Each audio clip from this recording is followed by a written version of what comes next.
President Lee Jae-myung will head off to Singapore and the Philippines for state visits next week, looking to expand cooperation with the Southeast Asian countries on AI, nuclear energy, and other sectors. The South Korean leader also made a trip to Jeollabuk-do province on Friday for a landmark agreement with Hyundai Motor Group aimed at developing Saemangeum into a cutting-edge industrial center.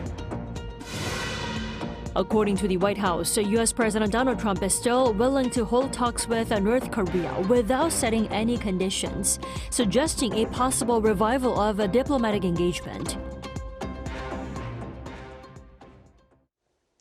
President Lee Jae-myung is set to embark on a 4-day trip to Southeast Asia for summit diplomacy starting Sunday. He will meet the leaders of Singapore and the Philippines to bolster cooperation on AI and nuclear energy. Our Yoon Jung-min starts us off. The South Korean president will embark on a state visit to Singapore from March 1st to March 3rd.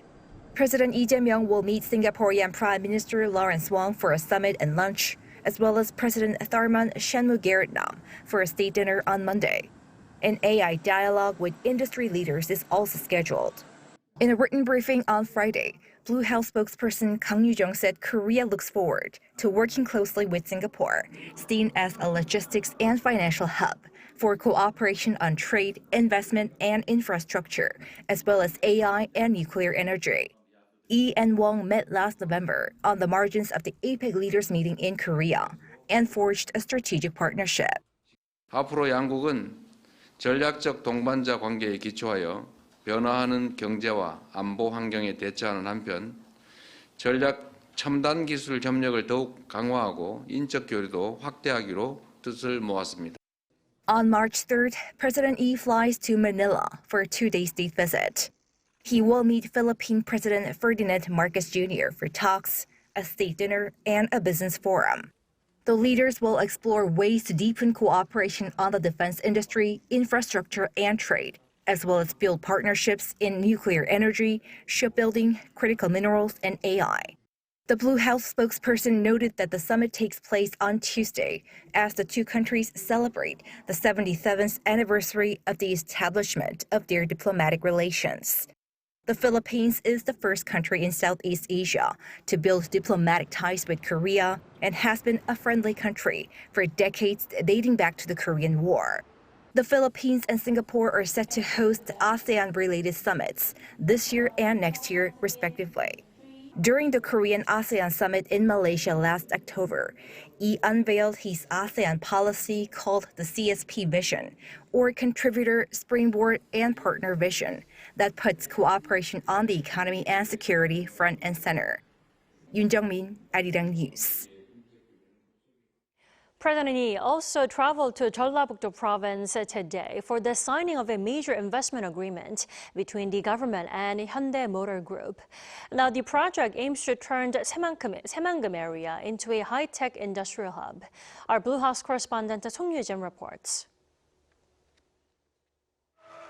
President Lee Jae-myung on Friday thanked Hyundai Motor Group for what he described as a bold and difficult decision. 정부를 믿고 또 이렇게 기업 차원에 어쩌면 상당히 리스크가 있을 수도 있는 이런 대결단을 해준 우리 현대차 그룹에 우리 국민을 대신해서 다시 한번 진심으로 감사드립니다. President Lee was referring to the group's massive investment pledge of 9 trillion Korean won, roughly $6.2 billion in the Saemangeum area of Jeollabuk-do province. Hyundai Motor Group and the government signed a memorandum of understanding outlining the investment pledge on the same day. With this multi-billion-dollar investment, the government aims to transform the area into a center for robotics, hydrogen, and artificial intelligence. 광활한 부지와 풍부한 일조량을 자랑하며 물류와 교통 인프라 또한 탄탄하게 갖춰 나가고 있습니다. 현대자동차 그룹의 혁신 역량 그리고 풍부한 자원이 합쳐진다면 사에만금은 최적의 시너지를 발휘하는 기회의 땅이 될 수 있을 것으로 믿습니다. Under the plan, Hyundai will invest 5.8 trillion won to build an AI data center, 400 billion for a robotics manufacturing plant, and 2.3 trillion won for a 200 megawatt water electrolysis hydrogen facility and gigawatt-scale solar power generation. An additional 400 billion won will go toward developing what it calls an AI hydrogen city that will utilize autonomous vehicles, hydrogen mobility, and tram systems. We estimate the project will generate some 16 trillion won in economic impact and create up to 71,000 jobs, contributing to the revitalization of the regional economy and balanced national growth. Friday's MOU is seen as a cornerstone of the Lee administration's push to narrow regional disparities by attracting major corporations beyond the capital region. Speaking later at a town hall with residents of Jeollabuk-do province, President Lee reiterated that balanced regional development is not only a policy priority, but a survival strategy for the Korean economy. 송유진, Arirang News. South Korea's National Assembly has pushed through a key judicial reform bill after cutting off an opposition filibuster on Friday, approving changes that allow constitutional appeals of court rulings.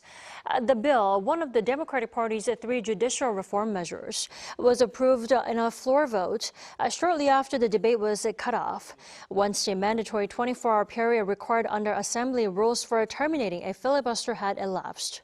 Now, following the vote, lawmakers moved on to the next item on the agenda, a bill to expand the number of Supreme Court justices. The People Power Party immediately launched another filibuster, continuing its resistance to what it calls an overhaul that could undermine the country's judicial system. In other news, in the wake of North Korea's 9th Workers' Party Congress, the United States confirmed its openness to talks with North Korea without requiring preconditions. Kim Do-yeon reports. The White House confirmed Thursday that U.S. President Donald Trump remains open to dialogue with North Korea without any preconditions, signaling a potential opening for renewed diplomacy. This follows North Korean leader Kim Jong-un's address at the 9th Workers' Party Congress, where he said that Pyongyang has no reason not to get along with the United States if Washington withdraws its hostile policy and respects North Korea's current status as a nuclear power. He emphasized that the prospect of bilateral ties depends entirely on the attitude of the United States, although he noted Pyongyang will maintain a hardline stance as its baseline policy. A White House official responded by confirming that U.S. policy on North Korea remains unchanged. The official highlighted the stabilization of the Korean Peninsula achieved during President Trump's first term, referencing their 3 summits in Singapore in June 2018, Hanoi in February 2019, and Panmunjom in June 2019. Meanwhile, South Korea's chief nuclear envoy Chung Hyun-doo confirmed in Washington on Thursday local time that while the U.S. maintains an open stance, including the no preconditions aspect, there is currently no active working level contact between Washington and Pyongyang. Chung added that Seoul will continue its role as a facilitator to support a resumption of bilateral talks. While Kim left the door open for Washington, he strongly rejected any engagement with Seoul. He labeled South Korea as the most hostile entity and stated he will permanently exclude the South from the category of compatriots. Also addressing Pyongyang's Party Congress on Thursday, the Chinese Foreign Ministry reiterated a call for cooperation. Spokesperson Mao Ning stated that China, as a close neighbor, is closely monitoring developments on the peninsula. She urged all parties to work together to safeguard peace, stability, and the political resolution process. These shifting dynamics arrive amid growing speculation that President Trump could seek to resume direct talks with Kim during his anticipated visit to China, which is scheduled from late March to early April. Kim Do-yeon, Arirang News. Now, South Korean officials believe North Korea has more or less embarked on an era of Kim Jong-un, with the ruling party's recent Congress cementing his sole leadership of the regime. Our Oh Soo-young has more. North Korea appears to have entered the so-called Kim Jong-un era after its leader strengthened his authority at the regime's biggest political event in 5 years. That's according to South Korea's Unification Ministry on Friday, pointing to several key features of the recent North Korean ruling Workers' Party Congress, which concluded on Wednesday. In a notable break from the past, the opening speech did not include expressions of reverence towards Kim Jong-un's predecessors, his grandfather Kim Il-sung and his father Kim Jong-un. In fact, a proposal recommending Kim Jong-un's reappointment as General Secretary cited achievements surpassing those of his late elders. Also, the party charter was revised to formally adopt the 5-point party building line, Kim Jong-un's philosophy on party politics, organization, ideology, discipline, and style of governance. Seoul interprets those moves as strengthening a long-term system of Seoul leadership under Kim. The Congress also brought major personnel changes, with 56% of its 250 members newly elected. South Korean officials say the reshuffle suggests a generational shift, with veteran figures stepping aside and technocratic officials rising in a system that increasingly emphasizes performance and loyalty. Marking its ever tighter governance, Kim Jong-un on Thursday, with his new party leadership, visited the Kumsusan Palace of the Sun, where the bodies of Kim Il-sung and Kim Jong-un lie in state. The North State media KCNA said the officials renewed their iron resolve to carry out the party's policy mandate. One noticeable absence during the post-Congress event was Kim's daughter, Kim Joo, who has in recent years appeared alongside her father at several state events. As it was an occasion with the newly elected leadership members, it may be that Kim Joo didn't go along. We're aware of various interpretations regarding Kim Jong-un's succession, and will keep monitoring the situation, keeping in mind the views of the intelligence authorities. On inter-Korean relations set out by the North Congress, the Unification Ministry says it believes Pyongyang is maintaining its characterization of ties with South Korea as a hostile two-state relationship, rejecting Seoul's policy of peaceful coexistence. Oh Soo-young, Arirang News. The government has given conditional approval for Google to take high-detail map data out of the country. The Ministry of Land, Infrastructure and Transport made the decision Friday after a meeting with relevant ministries. Now, under the decision, 1 to 5,000 scale maps representing real-world distances at 1/5,000th of their actual size may be exported if certain security conditions are met.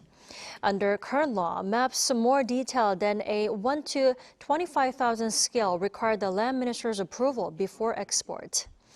Seoul has long taken a cautious stance, citing concerns that such maps may include sensitive security facilities.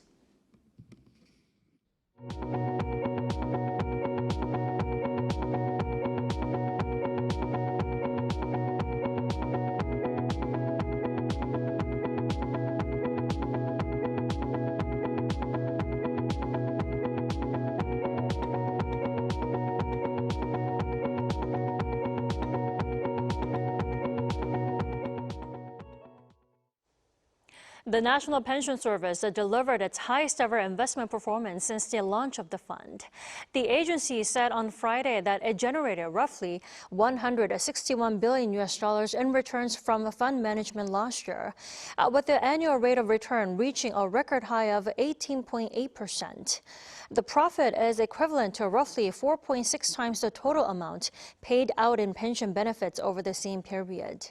Now, domestic equities led the gains, posting a return of about 82% and driving overall performance higher.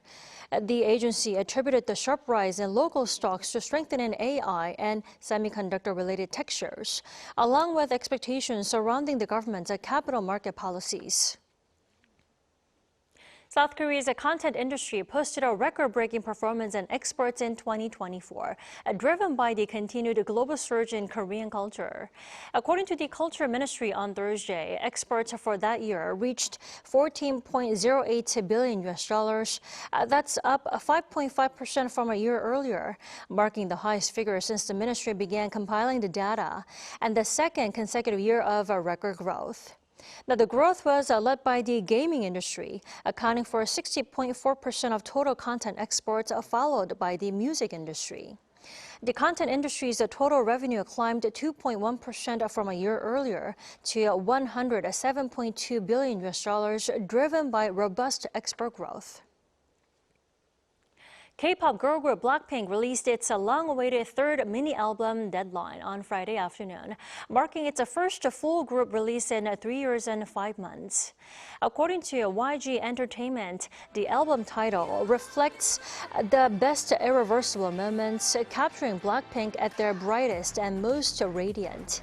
The 5-track album opens with the pre-release single track Jump, followed by the lead-off track Go, which features an explosive hook and highlights BLACKPINK's signature positive and confident energy. Celebrating the release, BLACKPINK's collaboration with the National Museum of Korea featured a light show on the museum's exterior in its signature pink. South Korean historical hit The King's Warden has sparked a renewed interest in one of Korea's most tragic royal tales, drawing visitors to Yeongwol, the place where the young King Tanjong lived out of his final days in exile. Our Jung Hae-rim was there. Dozens of people line up at the Cheongryongpo dock in Yeongwol, Gangwon-do Province.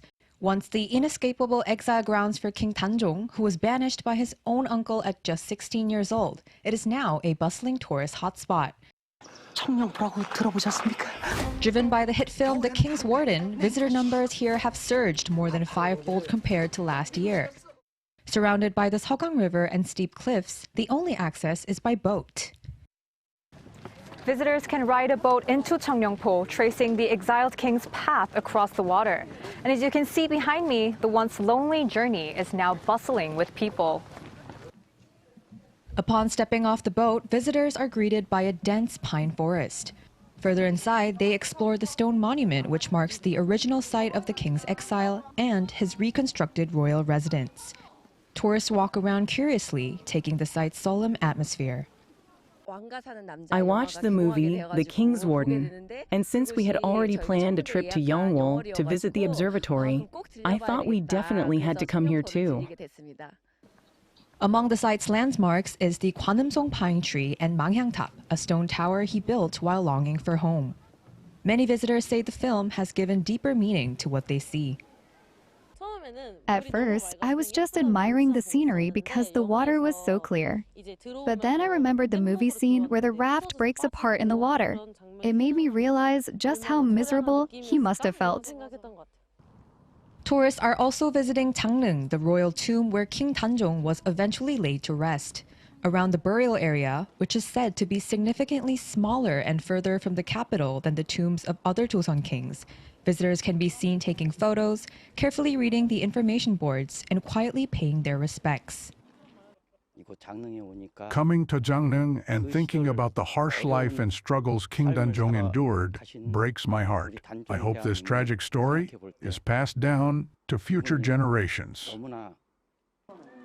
People also stop by the commemorative pavilion honoring Amungdo, the loyal villager who, according to legend, recovered and buried the king's body. Less than a month since its release, The King's Warden is already nearing 7 million viewers. The film is drawing visitors to historic sites tied to the young king, reflecting the Korean public's continued effort to remember and honor their past. Jung Hae-rim, Arirang News, Yeongwol.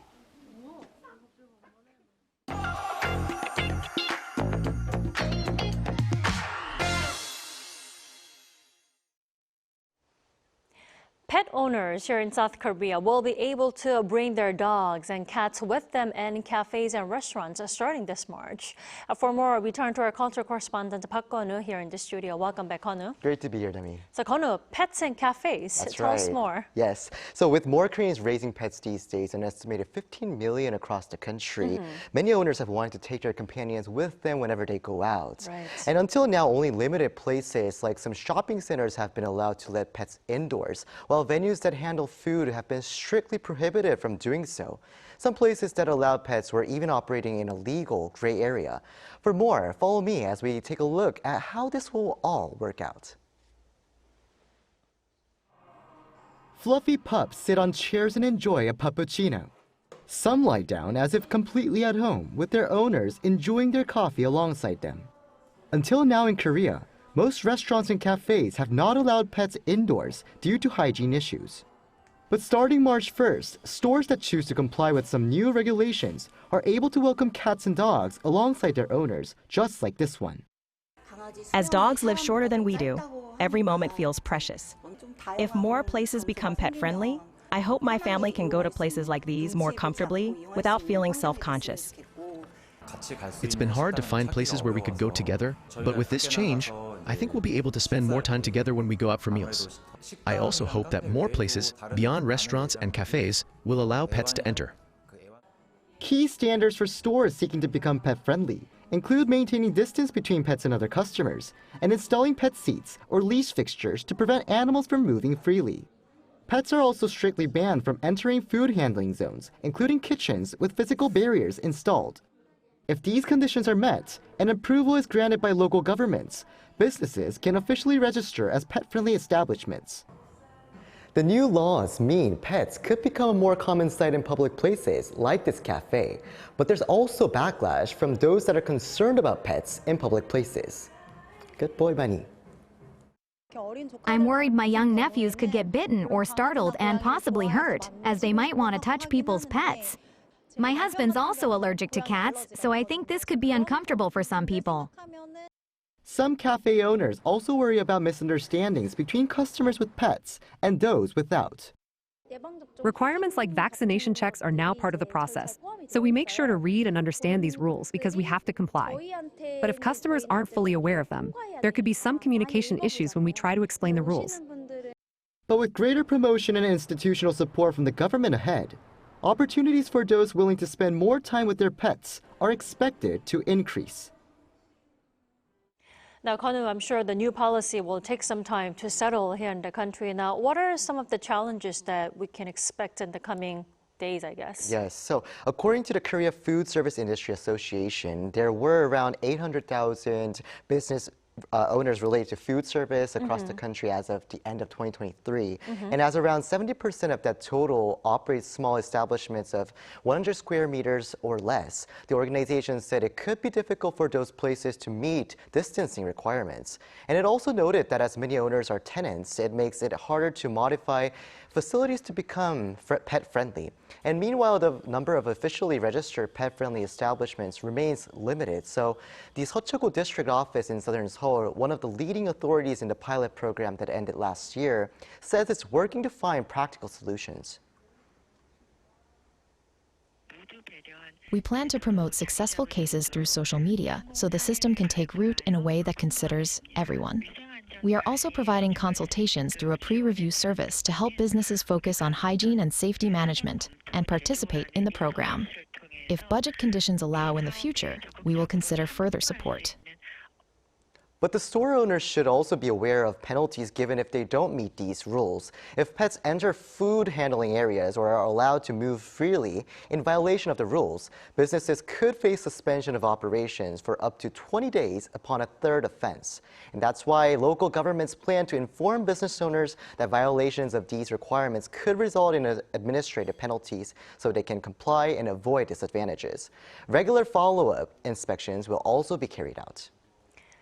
Kanu, are there any final precautions that our viewers should keep in mind whether they own pets or not? Yes, for all our viewers, especially for pet owners first, it's important to, remain with the proper etiquette, like keeping their pets within restricted areas and also keeping them calm as possible so it doesn't disturb or harm other customers. And for those without pets or those who may have concerns, participating establishments will display stickers that say pet-friendly at the entrance.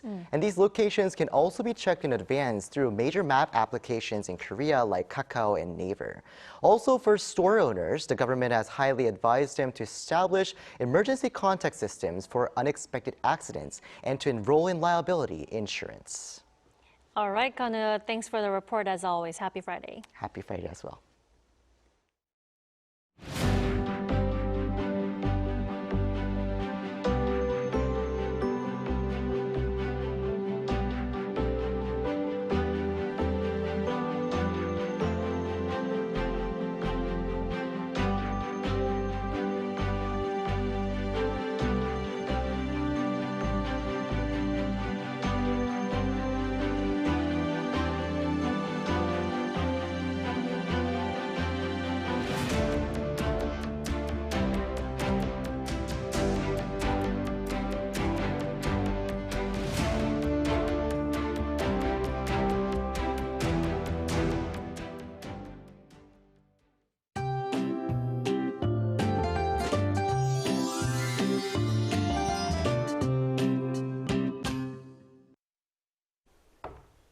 Depending on what part of the country you're in, it was a different story in terms of weather. Southern regions and the east of Gangwon-do saw a wintry mix today, but further up north, there were fairly sunny skies with warmer and dry conditions. In fact, the dry weather advisories continues in the capital area and inland regions of Gangwon-do province. However, morning lows are still on the chilly side. Tomorrow, Seoul starts the day at 2 degrees Celsius, Gwangju at 4 degrees under sunnier skies in most regions except on Jeju Island. Then highs will go up as high as today at 16 degrees in Seoul and warmer in southern regions, with Gwangju getting up to 17 degrees. And as the March 1st holiday begins, the weather turns unsettled again. Rain starting on Jeju on Sunday night will expand nationwide by Monday. With that in mind, here's a look at the international weather conditions.